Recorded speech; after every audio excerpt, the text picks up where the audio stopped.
I'm Ronnie, and you're listening to Clean With Me, the podcast where I walk you through cleaning your house step by step. When you clean along with this show, you'll get more done in less time so you can spend the rest of your day doing what matters most to you. Thanks for joining me. In today's episode, I'm going to talk you through picking up, dusting, and vacuuming your outer areas. Your living room, family room if you have it, hallway, entryway, etc. Just those common areas other than your kitchen and bathrooms. Let's get right into the episode. And maybe you don't feel like cleaning right now. You might still be lying on the bed or the couch, but I encourage you to get up and freshen up a little bit if you're not already looking presentable. Remember, when you look good, you feel good. So maybe you need to just get ready for the day. Put on one of your favorite outfits. We're not going to be working with bleach or anything, so it's okay to dress nice for this. Today I was tired and I had a lot to do. Felt a little overwhelmed, but putting on my favorite jeans and one of my favorite black t-shirts made me feel ready for everything. And I put on a brand new pair of Nikes and felt like $1,000,000. So sometimes getting dressed for the day can work wonders. And I curled my hair and put on a little makeup and I was good to go.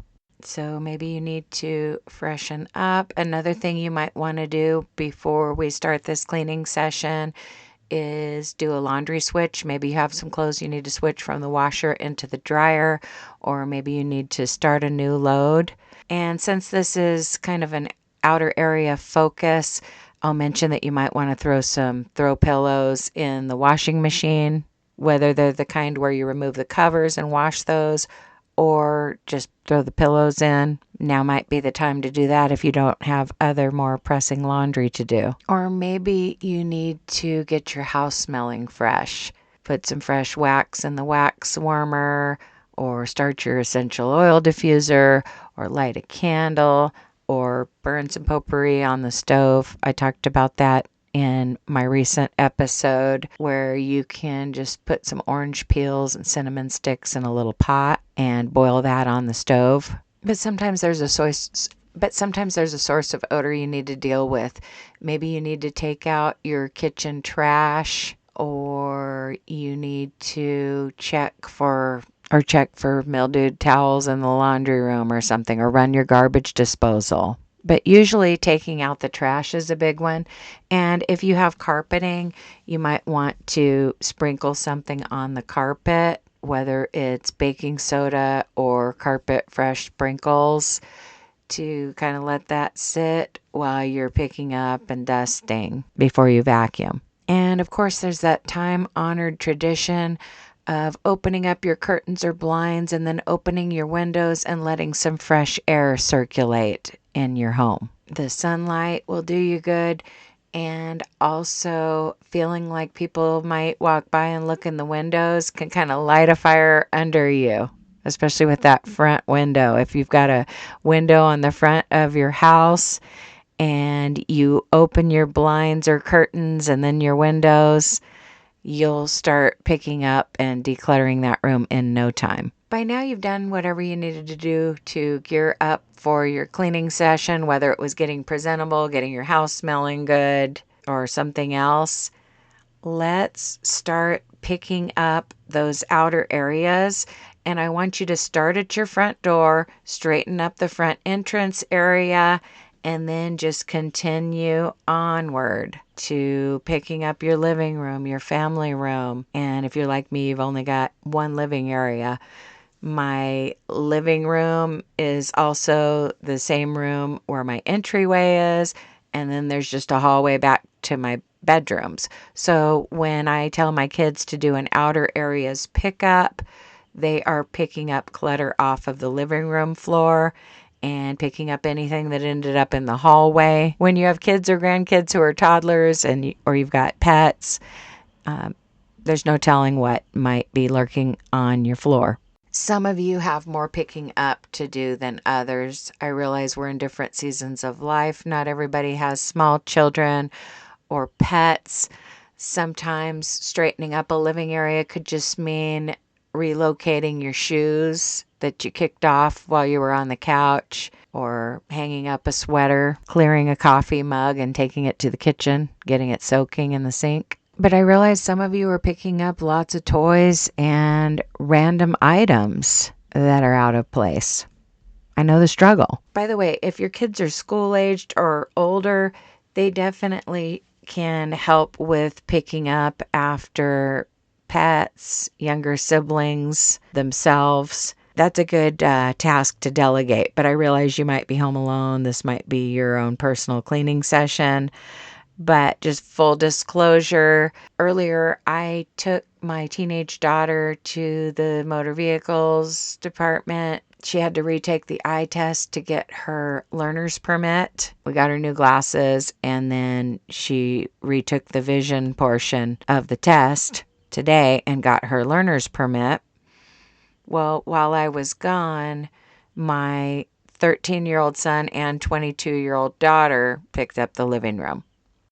So that's definitely a task that I often delegate because I'm usually working in the kitchen myself. And of course, I'm responsible for cleaning my own bedroom and the master bathroom. I do sometimes clean the kids' bathroom, but that usually falls to them because it's on their chore list. Just be picking up your outer areas, whatever that means for you. Whether you're working alongside of small children and helping them or encouraging them to put their toys in the toy box, or you're working alone right now, just get everything picked up. And of course, if you don't have a lot to pick up, that means you're going to have time to do more deep cleaning as far as dusting. Now, when I talk about dusting my living room, I'm mainly talking about wiping down the coffee table, the one end table that I have, dusting the TV screen, and then wiping down the TV stand that's under it, and then clearing clutter off of the top of my piano, which tends to gather there, and wiping down the piano itself. But you might also have other pieces of furniture other than a piano. You could have, instead of a piano, you could have a bookcase, or you could have a piano plus a bookcase, or some other little decorative shelf. I'm usually talking about dusting those pieces of furniture, but a deeper cleaning task, a bonus task, should you choose to accept it, could be dusting the pictures on the walls, okay? Whether they are wooden signs or framed prints, paintings, family portraits. Another bonus task that I like to do fairly often is dusting my windowsills and dusting my blinds. Now, I actually have 4 windows in the living room. So when I wipe windowsills, I'll wipe all of them, all 4 of them. But when I dust blinds, I've got 3 windows with blinds on them, and then the skinny window by my front door has a curtain. The curtain I take down and wash once in a blue moon, but the blinds I have to dust pretty regularly, but I don't usually dust them all at once unless I'm doing like a deep clean when I'm expecting company or something. But for just a regular cleaning session, I might dust either the blinds on the 2 smaller windows or the blinds on the big front window, that picture window on the front of the house that allows passersby to see in, especially if it's a day that you have a lot to pick up in your living room. Did you know you can gain access to bonus episodes that are often 1 to 2 hours long? That's right. If you want to get your whole house clean during one episode, you need to subscribe to Clean With Me Unplugged. There are 3 different ways to do this. If you're listening on Apple Podcasts, you can simply click Start Free Trial. Those Clean With Me Unplugged episodes are already being advertised to you. And if you're listening on Spotify, it's called the Inner Circle audio feed when you subscribe to Clean With Me Unplugged, and you'll just need a Patreon account. Or last but not least, you can just click on the link in the description to support this podcast, and you'll basically go through something called the Spreaker Supporters Club. And I just know you'll benefit from those longer episodes. Another bonus task if you're looking for more to do, because I know some of you are overwhelmed with clutter and some of you are not. It just kind of depends on the season of life or even just the particular day, what you've got going on at your house at this moment. But if you have time, you could also remove your couch cushions and clear out whatever debris and random items you find in the cushions and then vacuum them out. And this next part is especially true if you have hard floors and your couches are not flush with the floor. A lot of times you've got to clean under your couches, whether that means moving the couch or reaching under the couch with a broom. Back when I had hard floors, things were always just getting sucked under the couch. It's not as bad when you have carpeting. Things aren't sliding under there as often, but of course we do still need to move our couches and find whatever ended up under them and then vacuum. And then yet another deep cleaning task you might want to tackle is just to look up at the corners and knock out any cobwebs or dust the ceiling fan. Okay, I have a dusting tool that I use for that. And usually I check for cobwebs at the same time when I'm dusting the ceiling fan. So I've given you a lot of ideas about what to do in your living room, because sometimes we don't really see our house through a guest's eyes when we're not having company, and we forget to do certain tasks. Like I need to dust the floor under the piano with a dusting tool, and sometimes I don't think about it unless I'm having company. But it's a random chore that needs to be done because when I'm sitting on the couch, I can see dust under the piano and it bugs me. And of course, once you get all the clutter cleared and all the dusting that you're going to do today done, and maybe even cleaning out your couch cushions, you're going to put everything back together, straighten your couch cushions and fluff your throw pillows if they're not in the washing machine, and then you're going to vacuum or sweep and mop, depending on what kind of floor you have and what kind of tools you like to use to clean your floors. But while you're working in those living areas, I just wanted to give you a few thoughts on how to keep your living areas tidier. In general, in your home, you only want to own as much stuff as you have storage space for. So some of you need to downsize, but there are lots of shows about decluttering and minimalism. So I only have episodes like that once in a while because I think everybody kind of already knows that they might need to downsize a little bit. But getting rid of stuff isn't the be all end all. You also need to, of course, you can't just keep bringing things into the house and having nothing ever go out. That's kind of the definition of hoarding. But even with the things that you love and use, you need to make sure that everything has a place. You need to decide where things go and put them away. And this is huge. You need to put things away after using them. I had an incident a while back where my daughter's dog chewed up one of my shoes that I had left out in the living room. And that has definitely forced me to do something that I should already be doing. And that's if I kick off my shoes while I'm on the couch and just leave them beside the couch while I'm on the couch, that's fine. But when I go to bed for the night or leave the room, I need to take the shoes with me and put them in the closet. But that's just one example of putting things away after using them. Basically, when you get up, don't leave a room empty-handed if there are things that need to be put away. If you're sitting in the living room and you've finished your coffee and your mug is empty, that's fine that you're relaxing on the couch, but once you get up, take that mug to the kitchen. You see what I'm saying? Because sometimes when we think about putting things away after using them, it seems overwhelming because you might think, well, yeah, but I'm tired and I work all day and I like to just relax. Yeah, I'm not saying not to have this downtime where you're in a recliner or you're on the couch or you're on your bed.